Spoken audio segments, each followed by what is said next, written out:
जी आल संगत दी नजर की अल्लाह पाक दी ज़ात गफूर और रहीम है ओदे नाम तो पहल करना ते ओ दी ज़ात दा बख्शिया जो को जे भला मैं केड़े तीर मरेना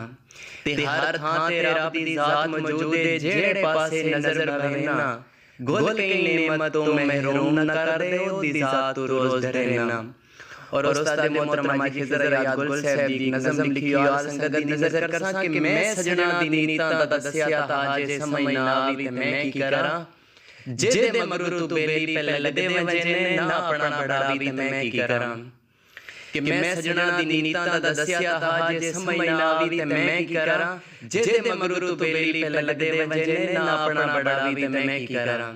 ते खादा वजने ते बुरकी खवेने कि खादा वजने ते बुरकी खवेने तू रूबे कसूरे नो दिला क्यों सतेने खावण चुरूदा जरूरी मिजाज जे भोरा न खावी ते मैं की करा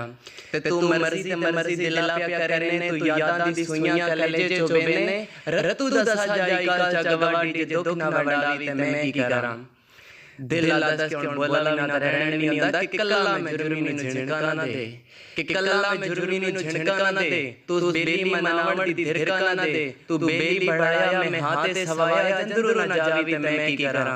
ज़मीरा दस के तेरी ज़िद्दा बेली बढ़ाने में संगत दी तस्बीह जो मोती परोने खड़ाए यो मोती ने माशा दे बेली जे नजरी ना आवी ते मैं की करा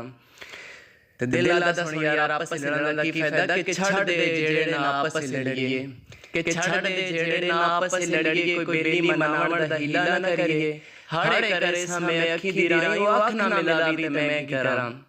टुर जांदे लड़े बेली दे घर कलम अगले गल सुन ते दूर दी गल कुंडी ना लाई ते ज़मीर ना दस के मेरा ते काम आई पेंडा मोखोना कि मेरा ते काम आई पेंडा मोखोना बुए का दिल नु सजण दा वेखोना ताका नु कोट कोट के आ थक पे ओ कुंडी ना लावी ते मैं की करा ते दिल दस फिर चल वापस चलदे हैं की हो सकदा ज़मीरा ते रोक एक गल करना अगर महसूस न करे दिल दस करा ते कि तू परेशान रहेगे मैं निंदा पिया कि तू परेशान रहेगे मैं निंदा पिया पर एक गल तो वलदिन दसेंदा पिया और जीता जो शर्त या वेदा पे जे गोल ना बुलावी ते मैं की करा।